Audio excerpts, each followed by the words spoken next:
And then here's the Marvel folder. Ah, got it, Nick. I got it. We don't have the new picture though. You know what? I'll put everything. I'll do it in post. I'll do it I in have the new. post. Oh, I sent you the new pictures. You can add those in post. Yeah, I didn't add them to our built-in videos. So Mm. yeah. So Nick, we're gonna pretend like right now the music is playing. Nick, hear it in your mind and introduce the show. All right. Welcome to Marvel Multiverse Mayhem, the Oh, you official got it. Marvel show of LRM Online. Um, I'm Nick, of course, and I'm joined by my friend Kyle. I am, and I am deeply offended by your background. Oh, You're just giving me the bird, man. What's yeah, up yeah, with yeah. that? Yeah, that was for my roommate. Oh, he lost a finger. So now he's Three-fingered Jack. Sorry for using these back three fingers. Nick and I have had lots of jokes about different ways you can do three fingers because yeah, of the yeah. Inglorious Bastards Plus, thing. I watched this So week. don't freak out. Oh God, he had a certain three thing. It's all interchangeable to me depending on what else I got going on with my hands. Anyways, it's fucking garbage. I gotta say that crap to you people. What's up, Nick? I'm good. How are you? Good. Had a week off because I was on vacation. I know, So man. Is that like a celebration for finishing your program? Nice to say like a bad thing, your school program. like class. Yeah, no, it was just we always take a family trip Nick finishes. Not to the that finishing mountains. programs is bad. I'm glad for people getting help, but yeah, Not that kind of program. not that kind. That's cool, man. That's fun. You guys enjoying what you can out there in the mountains. Yeah, we had to go to Keystone. We usually go to Glenwood, but the entire canyon's closed because of a mudslide. Because that was the canyon that was burning Yeah. last summer, which is why I didn't go to Glenwood. So Yeah. 2021 shit. Yep. Welcome to the. That's why every time someone's like, oh, we gotta say the fuck this planet. We need to get off it. Rich Anyways. people are doing. Anyways. The Marvel Cinematic Universe is doing. Yeah, I know, man. Right? It's a crazy world out there. What are we doing today, Nick? What are we talking about, man? Today, in honor of What If coming out next An week, which we'll be covering animated week to week, multiverse show. We watched an animated multiverse movie, also in the Marvel universe, but not MCU. Spider-Man Into the Spider-Verse. One of the most, I would say, most people's pick for best Spider-Man film. Then before we Not get mine. started, not mine either. But before we get started, I do want to say there will possibly be Loki spoilers in addition to Into the Spider-Verse spoilers. Well, yeah, Just as due yeah, to the subject material. So absolutely.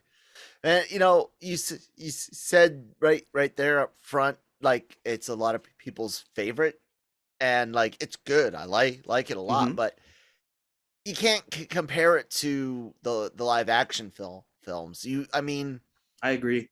it's its own thing, and sure you could be like, well, they got Spider-Man right. Well, yeah, they did. Multiple Spider-Man. Multiple Yeah. times. It's like I got it. Uh, it would be like trying to compare the animated crap what's the word freaking but more Mortal Kombat Oh, okay. or Yeah. animated anime Street Fighters to their I thought I turned my I Or did even turn it off. like I watch them a lot, but like DC animated movies are not Right. as good as a well-made DC movies. Or actually, at the moment, they're better than the DCEU. Because I just watched part 2 of Long Halloween this week. Yeah. But it's not this. I don't know. There's not as much gravity. I mean, it could be real. Obviously, it's really well written and the action Yeah. scenes are amazing, but it doesn't have the same gravity for me as the live action ones. But I would put it above both the amazing films. Yeah, I mean it's absolutely a great film. I just don't think you can really, because it also gets to, it's not constrained by the realities of special effects and the cost of good CGI. It's a wonderfully animated film. I was really nervous about it when it was first, shown because of the jittery animation. Yeah. So I was like, how is that going to be for hour and a half, 2 hours on your eyes? And it ended up being absolutely fine. You settle into it, and it becomes just a part of the experience. But I couldn't say it's the best of all Spider-Man films. It's great though, and it's a great comic book film. It's a great movie. It's just great. Agreed. All right, podcast done. I'll talk to you next week. So that you're making me think of the first time I went. So it was not opening night. I went with my family. Mm-hmm. Jammer just slacked me. We were talking about movies we did in the past. He's like, I forgot that we did the Christmas Prince once on my other podcast. But well, first I got rear-ended on the way there. I thought I wasn't gonna make it because some lady was protecting her soup. But there was no damage, so I was able to meet my sister and my mom there. My dad refuses to watch animation, even when it's that good. Like, he's not gonna watch What If, even though they watched all the other Marvel shows. Yeah, because cartoons are for kids. Yeah, that's his thing. But it just he likens it to the fight scenes, which is our least parts of the movies. He's like, it's just a bunch of like CGI, and I'm like, well, a good fight scene has story in it also. Yeah, but he always likes the dialogue, which is funny because when he was watching Loki, him and my mom are both super confused. They're just casual Marvel fans, and he's like, there should be more fight scenes in this. But I remember when I was watching it, it bothered me for a while, the backgrounds. Sometimes the background and the foreground in front of the characters are blurry. Mm-hmm. So it feels like I should be wearing 3D glasses. But I adjusted to it throughout the movie. Yeah. I don't think I saw it in 3D. But yeah, the background and the foreground look blurry, like you're looking at 3D glasses. But once you just focus on what you're supposed to focus on, it didn't bother me. Yeah. And that's all relative. Like I said, I had the same concerns. There is a show, the Chilling Adventures of Sabrina, have a what's the faded, like where it's darker around, almost a vignette? Isn't that it? I don't know the exact word for it. But you know what I'm talking about. Yeah. They do that all the time. Almost the whole. There's times where you don't notice it as much because there's a lot of dark sets and scenes.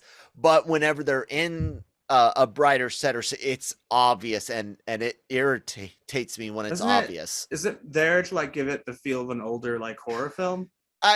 Like how just older film kind of has that look. It's lit brighter through the middle. There's times where it fits because, like I said, it's in darker scenes, so it adds to that scene, narrows it down naturally to a degree. But when you just, it would be like me putting something just constantly here, and no, but it worked out great. What I really love about this is we assume, and we've heard people talk that this film had a lot of leeway, that Sony weren't their usual. Now, I don't think anyone ever came out and confirmed, hey, the two guys that did it, what are their names again? Well, they didn't actually direct it, but Chris Lord wrote it with another guy, and it was Chris Lord and Miller. It was Lord and Miller. There's the exact. Even when they produce, they keep they know what they're doing. Right. The only time they ever lost out was at Lucasfilm. Solo, but that's because they didn't fit the mold at Star Wars. Right. And so no one that I know of came out and officially said, no one at Sony ever said you have to, or you should, or so I'll take them at their off cuff words, which is that this movie had a lot of creative freedom, and you can see that in the self-deprecation, the scenes where they kind of make fun of Spider-Man 3 with the dancing, and Yeah, Oh, we don't talk about that. yeah, exactly. So it's great in that sense. It reminded me a lot of like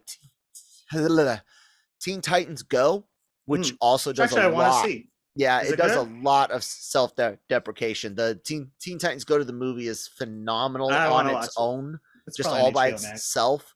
I think it is. It should be. It's hilarious. Oh, just if you're a DC fan and you've ever been upset at any movie or any choices that they've ever made, watch Teen Titans Go to the movies. It's an hour and like 20 minutes. I think it's great. It's fun. It's It's like worth it. another good one, Lego Batman movie. Yeah, that does But actually, similar. after Warner Brothers, now I'm realizing how bad Warner Brothers is at this. Um, they bring other IPs into that. They have to bring other IPs into Ready Player One, and then Space Jam is just filled with Warner. It's like Warner Brothers is always selling themselves. Yeah. Where like I actually like Space Jam Legacy. I watched it twice, but Oh, it's really? still it feels like a Fortnite. Like at times you're like that character Pennywise shouldn't be watching a basketball game between the tunes, and they go into a lot of movies. And I'm getting off topic. Rick and Morty are even in the movie. Jeez. They drop off the Tasmanian devil because like, oh, we're done experimenting on this monster. Wow. Morty's like, please take it back. But I'm actually kind of surprised they agreed to do that. The Justin Roiland and yeah, it seems like unless they thought they could put something dirty in it, like, but because like they feel did like the characters though, right? They did this Simpsons thing, but that was gory and made sense, and it was still messed up because they had the Rick and Morty Simpsons. Yeah.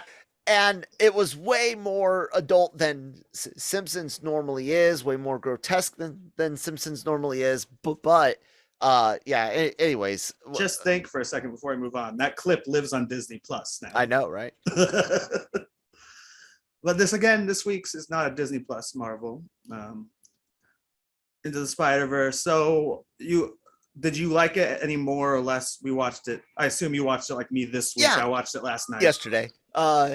It's this same. It's 100%. I had watched it maybe around Christmas time. So, it's been less than a year since the last time I had seen it before. And it's the same. It's a great movie. I think I've usually given it like a 8.5, not 9 out of 10, somewhere in there, like a BB plus type or a B plus A minus type deal. My biggest gripe about it for first viewing to today, and actually I would say worst today, but all the other stuff still outshines it. And that's Kingpin. It's a waste. Like it. It's a really cool design, though. I love the way they animate. Yeah, but the story, the motivation, all of that. Prowler. Well, I mean, really, you don't need the focus on Kingpin so much and what he's doing.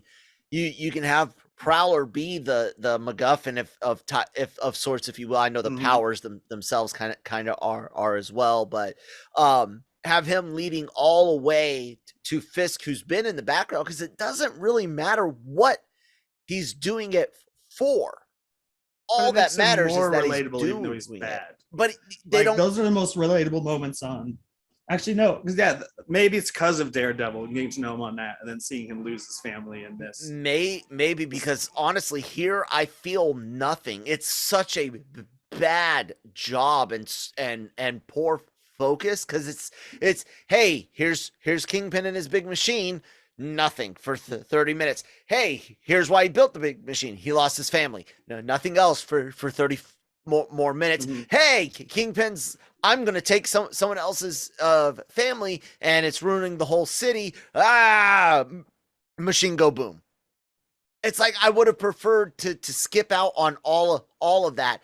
Have Prowler in contact with Fisk's people, kind of like Daredevil did in the first season or early on, where you know who it is. You might hear the name, but it's kept close to the vest. At the end of the day, you still reveal the same big machine. Every other plot point fits, but you never have to waste time setting up Fisk's thing, because it's all about Miles and his relationship with his uncle.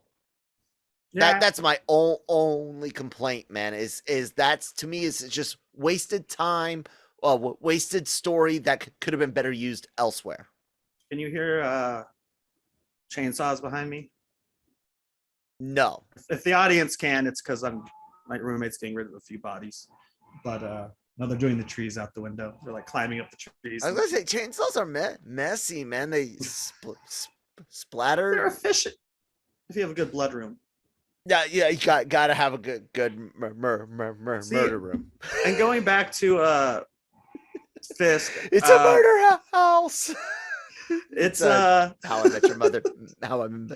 How I met your mother thing. Jeez, I hate when I hate when I second guess my own stutter, and I end up restarting a word or sentence, even though I managed to get it out. Anyways, carry on. I was gonna say, Homecoming came out first, and was the best Spider-Man movie yet about balancing villains because they don't all need to be big. Mm-hmm. You know what I mean? Yeah. I think this is a similar vein where it's like you don't need Scorpion for a little. You got Hammerhead, which is a cool. None of them have been in the live action movies except for the twist on Doc Ock, which of course, as Marvel fans of the podcast will know and fans of Disney Plus will know, is also Agatha. Catherine Hahn plays Agatha and voices Olivia Doc Octavius. I love when Spider-Man, Peter B. Parker's like, let me guess, your friends call you Doc Ock? She's like, no, they call me Liv. My enemies call me Doc Ock. Yeah, that's probably the best part about this movie. Like I said, is the nods to other Spider-Man stuff, the nods to the multiverse, the Spider-Man comic arc, and all of that stuff gets to be used beautifully and nicely in this movie to introduce us to who should be the leading star. What about Ghost Spider? Okay, got it, guys. We'll get to those. They give them their movie, their show. A lot of people have been, and myself included, have been waiting to see Miles get their time in the light spotlight. That's all up to Sony, I feel. Or I don't get to. I don't.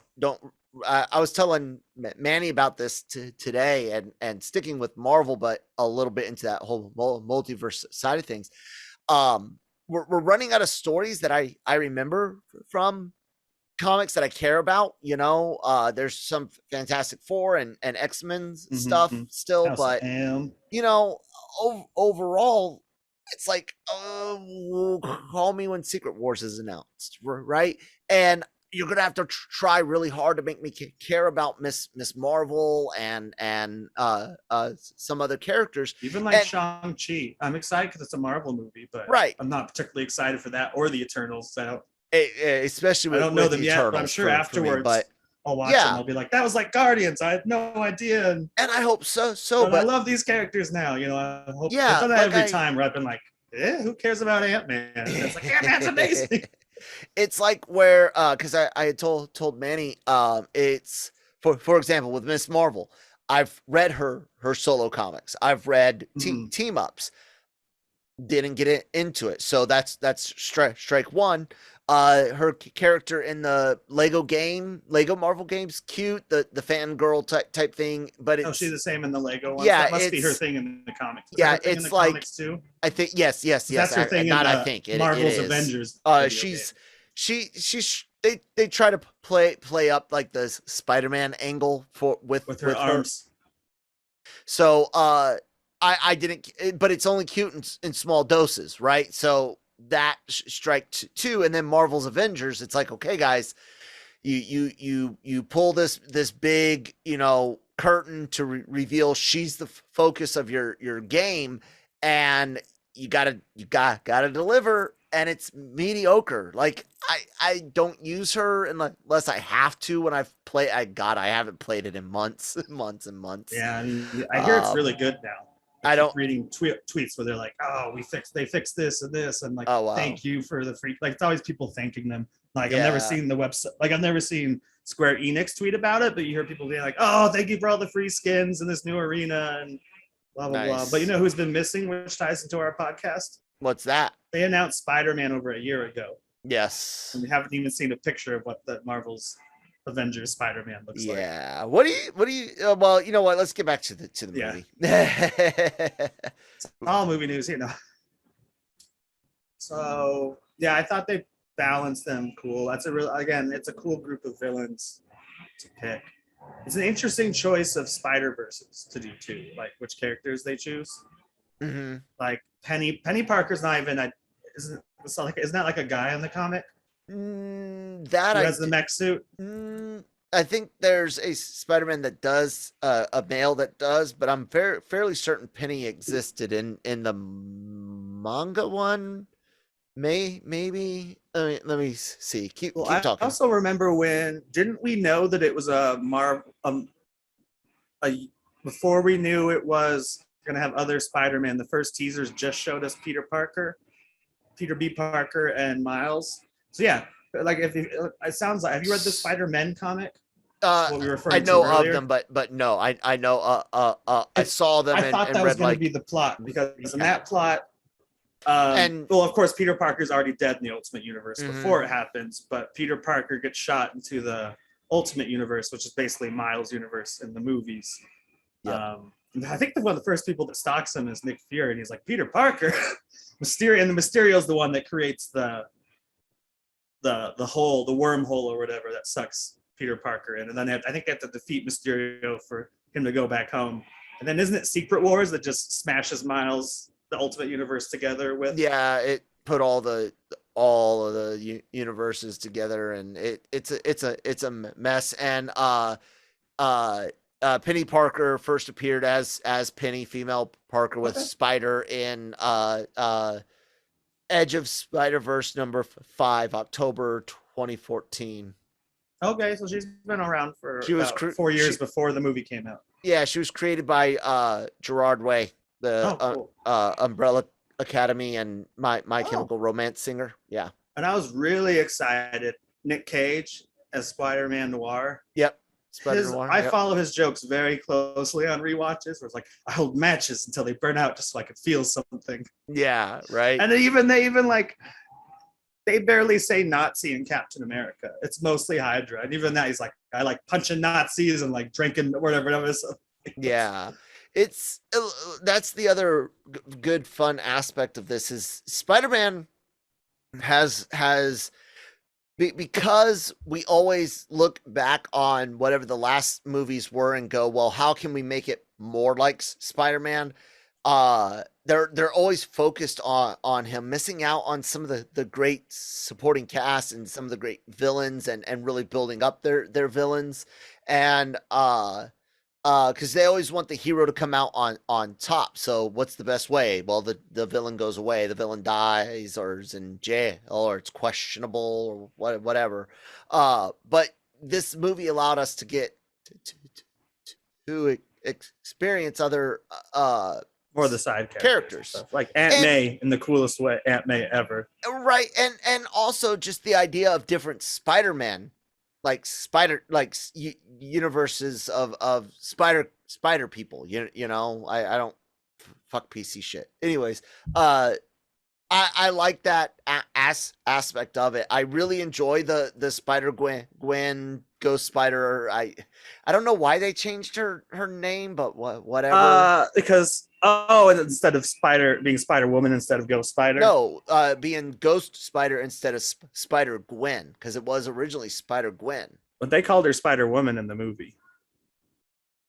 I don't think they call her Ghost Spider. No, they called her Spider Gwen. They didn't call her Spider. Well, because it doesn't make any sense. I didn't think they did in the movie. It makes no outside of the comic. It makes no sense because like that would be like Spider Peter. You know, it's like putting your name in your superhero alias is not the smartest thing. Well, you gotta remember. I don't know too much about the comics, but that's a different universe too. Not everyone cares about their secret it's true. identity. We've seen that with the Marvel films, where almost no one has it. Yeah, except Peter I Parker, don't. but not even. Yeah, so I don't know. So it's Spider Gwen, Ghost Spider, volume 1 through 4, and or issues 1 through whatever. Yeah, I swear though, they in the they movie, did the weird thing she with calls the herself she Spider Woman when she's doing her intro, like she may have they all do. Let's do this one last time. she may have no, she calls herself a Spider Woman. Okay, okay. Yeah, That makes sense. she calls her. I was trying to rack my brain on where you heard. She calls herself It's the a cover part Spider for sure. Woman. Yeah, And then at first I thought she would ruin the movie because I'm really not a fan of the character, but the movie made me a fan sexist of the character. pig. No, it was just that I don't like the idea of a Gwen. I know it's a different multiverse, but Yeah, Gwen the Stacy's reversal supposed to be dead. Yeah. But and even just like I don't know, I really hate Gwenpool, for example, is one of the words. It's just like why it's almost like there's an obsession with Gwen Stacy right now, or when these comics were being released at least, where it's like, yeah, don't. So now you have a Spider Gwenpool. Like, how many fucking Gwen characters are we gonna have? But it works in the movie. Love it. Of course, we still haven't talked about Peter Porker. That's great. I like that. Although I will say this. Way to go, Sony. Once again, you put something in your movie that will date it so obviously. The fucking half-shaved haircut she gets because she gets that stuck. because of the there's a plot reason for it. What I understand why, but when it came out, was that not at the tail end of that hairstyle's popularity? Definitely don't see it anymore. Exactly. It all goes in cycles. So 20 years from now, it will look normal again. that's what not necessarily, because big 80s hair really has never come back the way I got my 70s Ford. And that being said, it's still not bad. She is an enjoyable character. She's great. I don't have any issues here other than Fisk, man. One issue. We have to take a break for this word from our sponsors. Grow Generation, where the pros go to grow. Grow Generation is your one-stop shop for hydroponic grow supplies, product systems, and more. Grow Generation serves customers across the nation and carries a wide inventory of renowned cultivation brands. Go to www.growgeneration.com, where the pros go to grow. All right, Nick, I'm done. I did the work stuff. Thanks, Grow Generation, for sponsoring this episode of Marvel Multiverse Mayhem. All right, now I'm done working. Continue. Okay. And then, of course, my only major bummer with the movie, but it has to happen for the plot, is Chris Pine's one of my favorite actors. He has to be the Spider-Man that dies. Yeah. But like all of them, even Jake Johnson, those three, and even Oscar Isaac, like all three of those guys have like this sound like Spider-Man to me. Yeah. Nicolas Cage is obviously meant to sound like Nicolas Cage. Yes, absolutely. I mean, it's all great. And to your point about Spider-Ham, I knew of the character's existence. Again, I forget whether it was Earth 2 or wherever he came from. But it immediately when you see the character, to me, it reminds me of I just poked my eye trying to poke my head. That's why I gotta wear glasses. That hurts. I only have it for eye protection. I actually don't help you see. The Simpsons, Spider Pig. Spider Pig. Exactly. Spider Pig. I forgot about that. Think of things like that, and he's fun. It's comic relief. It just shows you that they didn't take this film too serious in what they were going to show, but they took the story they wanted to tell very, very, very, very serious, which is taking that with great responsibility, great power and great responsibility. Hey, thank you. And then his dad says it wrong, about accountability. He's like, "That's not how it goes, Dad." It takes that and it breaks it down more, and it's not just the acceptance of the to me, Miles's journey of learning to let go both physically and mentally, it's something that can very very specifically speak to black and Hispanic boys, which are represented by Miles. But it also, just like Peter Parker himself, can speak to every kid out there, you know, regardless of race, religion, or gender. Miles' experience can also do the same, where he's got to accept his own being. And I lost Nick completely. I shall wait and see if he comes back. Sorry, computer error. So like I was saying, I actually don't remember what I was saying. I was trying to remember it. You were talking about Spider-Ham, and then being able to see themselves in Miles. So you get to see him, you know, let go of fear, let go of insecurities, accept a destiny. There's all these things that you can see yourself in, and not necessarily in a grand scale, but it could be just a small victory of, you know, getting on stage and at your first, you know, chorus recital. You love to sing. You can sing in front of mom and dad, but it's the thought of singing in front of a group. Yeah, let go. You gotta, just like in this movie. So it takes everything that we know and love about the Peter Parker Spider-Man, everything comic book readers learned to know and love about Miles from the books, and then what some kids got from the cartoons. Everyone got a chance to get with this movie, and I'm very very happy for that. I'm disappointed in how long it's taking to get the sequel. I know, but I mean, animation takes time. But yeah, especially when it's that detailed. I think it felt like we were waiting forever for the untitled animated Spider-Man project too. Before we knew it was a Spiderverse, and yeah, when it was announced, I'm like, do we need an animated Spider-Man movie? Yeah, like at theaters? Come on, that's like TV stuff. And then it was that detailed, and like it's not even the same watching it on my TV as at theaters. There's so much, from the hand-drawn stuff to the frame rate, Miles' frame rate literally changing when he takes the leap of faith, and even when he's swinging next to Peter B. Parker, who has the correct frame rate. And just like the little tiny details, which are even hard to see on the TV, like the bagel, the little, like, it just says bagel on the screen when he tosses at the guy. Yeah. So it's all it pays a lot of great attention to source material, and not just like story and characters, just comic book style, and in the art. comics code thing, even at the beginning, that like fuck yeah, little nods to having the panels and why are my thoughts so loud? Yeah, and the dotted artwork you used to see done in backgrounds, and for certain colors for contrast and whatnot. I really have a great appreciation for people that appreciate stuff like that.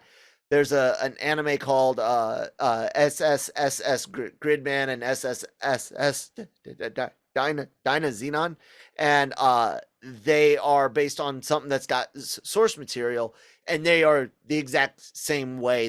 They're pulling certain songs and having modern bands redo them. They're putting in all of these transformations and animations that were used in source material. They're using certain tropes from the Ultraman.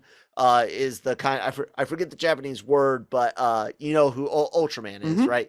So that genre of stuff is the genre that these anime pay homage to, and they have all these tropes that they follow. I have such an because that's what I would do. Every story I've ever written or ever, you know, told, made up, even to my son, is layered with so much reference and what the kids call today meta humor or meta references or whatnot. I have a deep love for people that nerd out, geek out over the same things that I do. So at that detail, like our listeners. Yeah, Our absolutely. lovely listeners. Who, if they really, really loved us, would hit that subscribe and not or, but and or follow button, depending on however they're watching or listening to us. And the YouTube. like button if you're on YouTube. Yep. Anyways, what else? What else we got? We covered some characters, the general stories, a little bit of the theming. What else you got on your mind about it, man? It'll be interesting. Music. So, the music is so good. Yeah. So I remember my other thought. We can do that. The music's great, from the songs written for it, just rap songs in general, and the scores. Yeah, fantastic. All of it. It blends really, really well together. I found their song choice selections and the composition of the soundtrack itself to be very, very, I don't want to say user friendly, what general audience friendly. It's very, very popular beats. It's very, very mellow music that does manage to hit hard. So it's not like what I mean by mellow is the beats in it. They can have a good hard emotional hit with the proper cue, but it's a very, very mellow beat. It's a very, very easy to follow and get into the rhythm of it and just roll with that song throughout this scene and get into the motion of Spider-Man swinging in it. And even if you're not necessarily into hip hop or R&B, rap, electronic music, which a lot of that feeds into all of this, and it's pop music. I mean, let's face it. Most anything you can hear on terrestrial radio is a version of pop these days. It's pop country, pop rap, or pop rock, whatever. But it's great, and it works perfect for this character, for this art style, for this story, for this day and age, for this youth. It fits. It's great. I loved it. And it's interesting to see how the MCU is doing like we've been building up to a multiverse, whereas Spider-Verse in a 2-hour movie is able to introduce the idea in a way the audience can understand. Yeah. And it's accomplishing the same thing. It's interesting to see Marvel roll theirs out. And of course, with What If, which we start next week on, those are all said to be MCU canon, just that's the multiverse. So rather than we're seeing people, that? The writer of the, no, she didn't. Who did then? Someone said that. she or was it the producer or director? I'll bring up the quote. It's not. It is kind of like an inference, but no. Like the multiverse is here and it's exciting. That's part of the quote. Basically. And even a rumor that we're going to be seeing live action Agent Carter and stuff. And maybe, but she did not confirm that this is canon. Let me see if I can find it. But it's still cool to see, like, that's the idea of What If, and it does fall in just the right place where it's like we're not getting, maybe with Spider-Man No Way Home, maybe with Doctor Strange, we have people coming into our dimension, but for introducing the multiverse at first, we're seeing it's like if we saw a movie for the different Spider-Verse characters and then they were all sucked into the same universe. Because we're gonna be seeing like Captain Carter and zombies. And Manny said we're gonna have a great time talking about the show. He was able to see a few episodes because of his press credentials. I brought it up to him yesterday, or day before on the Daily Cup of Genre, our daily show available on YouTube. Everyone can hit subscribe and find it. And I asked it because I brought up the point, and I'm having trouble finding her exact quote. Everyone's wanting to pontificate on one sentence or two sentences, and I'm trying to find her full quote, because I asked Manny directly. I was like, this is what they're saying, is that what's going on? He's like, no, this is their sandbox saying basically like these are the potential of a multiverse, is how Manny explained it. And when you look at her full quote, that's what you can kind of see. Now, could it be Marvel's way of playing things to where they could at any point say that it is canon? Sure, it's a multiverse. Does that Mhm. mean that it's a cartoon universe? No. It just means that they're Different currently style. showing it in Yeah. cartoon. But did you see the god awful video that Cam shared in our Slack about them wanting to actually have put Star Wars characters in What If? I thought that would have been Don't funny. let no, It's no. What That's If. a fucking terrible idea. No, I think it would have been funny, No! especially since it's not canon. Like, God, it's definitely no. not canon for Isn't that the Star meme? Wars. Isn't that the meme? God, no, please, no. Fuck. I would have been happy, but it No, would. I don't know. that's a Still sign. reminds me of Patton that's a- Oswalt's Star Wars sequel pitch, It's a where he's like, and sign of- Thanos is on the other side of the universe. No, my. That is the sign of people that don't have any real like love for mythology or any. They love a story and they love a character. Got it. Do you love the world? No. If you love the world, you would never fucking want a goddamn Jedi in with the fucking Avengers. That's a fucking stupid idea. So I don't know. I'd watch now, Thanos Super first. Saiyans? Fuck yeah. Super Saiyans and Jedi, I'm down with that. Could you imagine if a Jedi could go Super say like imagine a Jedi that could level up like just fuck yeah, I'm down with that. No, I'm joking, okay? I'm joking. I don't know. I I'd watch don't Darth like- I Vader don't like versus that. Thanos, a Lego special. No, I and that's the other thing. I don't even like the Simpsons stuff is fun because it's parody and Simpsons do that. That makes sense. On their weird Loki thing, that was so the weird. Though. Loki or Loki, the Lego stuff, they already done games and things and created individual stories. So like the Halloween Lego Star Wars, whatever. But to I still put, consider the Christmas special so episode 9 in my mind. that is exactly how I think you can tell that What If isn't canon, because The fact that they even floated that.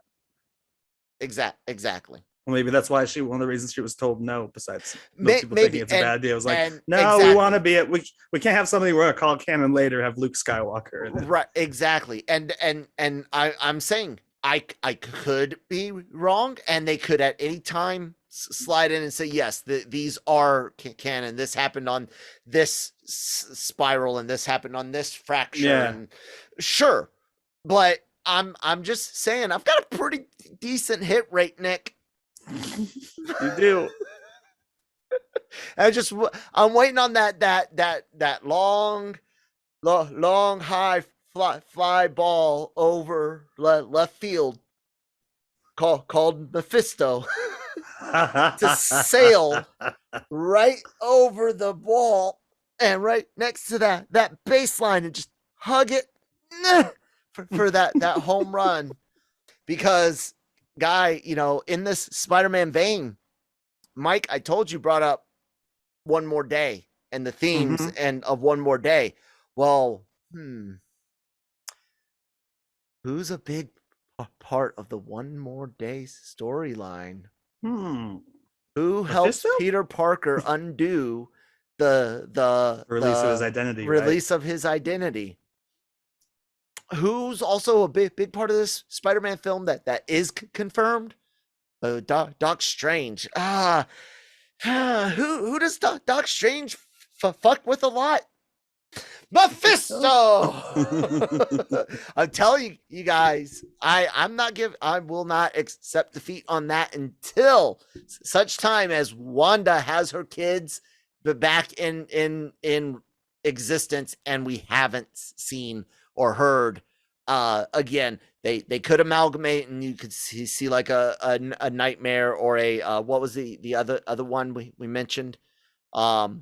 There was a third potential they could have amalgamated, but there's two or three including Reaper or something. I don't know. Maybe I don't remember. Maybe I'm confusing and it's just the two Mephisto.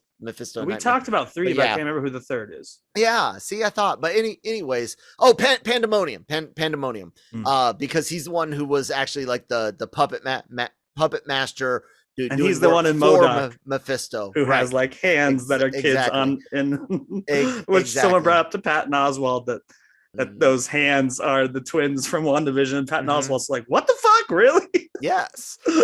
So there until that point, I'm telling you guys, it's just a slow burn. It's just a slow burn. That's what's been so We'll see. gross. I mean, great, Gross. not gross, about the Terrible. and the main difference between the Spider-Verse and what's coming is that Marvel's been taking their time and even fucking with audiences about it. Like Mysterio being like, your Earth is Earth 616. Yep. Like I'm from, and it's like, you naughty boy. Your lie turned out to be a truth of sorts. Of sorts. But that was also on a lot of casual fans not paying attention when multiverses were talked about in 2015 and 2016 and before Homecoming and before Infinity War and before even Endgame, so let alone Mysterio. But it's fine. I'll poke at casual scrubs, noobs, whatever. Guys, I was one too, and I will be again in my life when I find some other new show or property or format I haven't been into before. So don't take it personal. Everyone's a noob for at some point in their life. Right. Nick is still a noob at life. Yeah. I'm messing with you, bud. I'm super scared for what comes next. With Spider-Man live action wise, super excited to hear something about Spider-Verse 2. And then what if I'm not a fan of the animation, but Manny has me hopeful on the stories. Did you see really, the clip? Positive? Yes, it's a very. I thought it looked terrible in the trailers. I thought the animation looked great in the clip, like the way they moved and stuff. I thought looked really cool. That's not what bugs me. It's the legit aesthetics, cell shading type stuff. No, it is just the way the people are drawn. I don't like the line work. The cell shading I don't mind. I don't like the line. I don't like the definition of the lines aesthetically. Other than that, it's just the actual designs themselves. But yeah, it is what it is. In the very least, it's in the opposite side of the spectrum than Spider-Verse is amazing animation. I guess we can end that there unless you have something else to say. No, man, I think that's it, dude. I like doing these where we get to talk about, the themes and characters and stuff, and just ask everyone to let us know what you thought and let us know how we could make this better. Also what you want us to do in between shows, because we're eventually going to run out of movies. We dumbly at my idea did Thor for Loki. Idea. But we got Thor: Love and Thunder coming out next year. I'm not watching those Thor movies again. No, we'll never cover the same stuff. In Infinity War and Endgame. But we should do that probably. What about Doc Strange? Are we just going to watch Doc Strange 1? Should we also watch Infinity War? You see what I'm saying? So depends, that's a ways off. Doc Strange is not good. We haven't even seen a trailer for Spider. Exactly. Give us some ideas. Do you want to see us go and look at older cartoons, arcs from the X-Men, series, do their Days of Future Past compared to the film or something? Let us know. Yeah, if you want to check out any of the old animated, just keep it Marvel. I thought for a moment we could do DC sometimes on the off weeks, but I'm like, no, I like DC, but let's keep it Marvel over here. We're House of Mouse. DC's fun, but Sony. Not for here. I like DC. It's just that we have plenty to talk about. Exactly. Marvel animated. Well, Marvel doesn't have as good animated films as DC, unfortunately, or even an animated universe. Style is not even that great. I mean, anyways, Nick, once again, imagine it's already started. Your guitar work is going, buddy. So get us out of here. Oh no, wait, we gotta plug stuff, dudes, ladies, everyone. LRMonline.com. every day for all of your entertainment news needs and opinions. Check out our YouTube channel. A lot of great content there. Celebrity interviews with writers, directors, comic book creators, artists. You name it, we got it. We're talking to Matt Damon, Cesar Millan, freaking crap. We just got big name. Oh, it's on the tip of my tongue. Hold on, ladies and gentlemen. Give me 1 second. Anyways, I'll find it in a second. Check out our podcast network where you can get this show, the Marvel Multiverse Mayhem, the Daily Cup of Genre. You can get which covers everything that there is. We got the anime versal reviews and anime versal midnight run where we're covering anime and spicy anime. We got a lot of things going on with Star Wars at the Cantina, including breaking news and things like that, which is freaking awesome. Cool day. So yeah, check all of that. Benedict Wong, guys, we've got freaking Wong, Benedict Wong on LRM. I saw him at Comic-Con once. He was great. Talking about the film 9 Days with our very own Nancy Tapia, and yeah, guys, check all of that out there at YouTube. Subscribe, please hit the bell so you can be alerted. It helps us get more visibility, which gets us more money without having to ask you guys to give us money, and then allows us to grow and continue to provide this outstanding content and wonderful, reliable news, not full of clickbait and lies. All right, Nick. Now you can imagine your music is playing. Well, it might actually let me be sell playing myself back then. for a second. You can, but the music is now playing. All right. I also So you do can get Breaking Geek pumped. Radio, the podcast on Fridays this week. Might not be out on Friday because we're recording Friday, but we're doing the Suicide Squad. I'm also at Geeky Nick Doll on Twitter, breaking_geek on Instagram, and I started using Letterboxd again if you want to see my reviews, and I'm just Nick Doll on there. And my reviews are just stars, so don't bother writing anything about it. But with that is a enough deep 4-star review, man. He just put stars, dude. Not even. Whoa, I can interpret it any way I want. And with that, enough said. You got it wrong. You say Excelsior. Oh, I say Excelsior. Yeah, We've been off for like a week. Enough said. Enough said. Excelsior. Nick's been hitting my snap.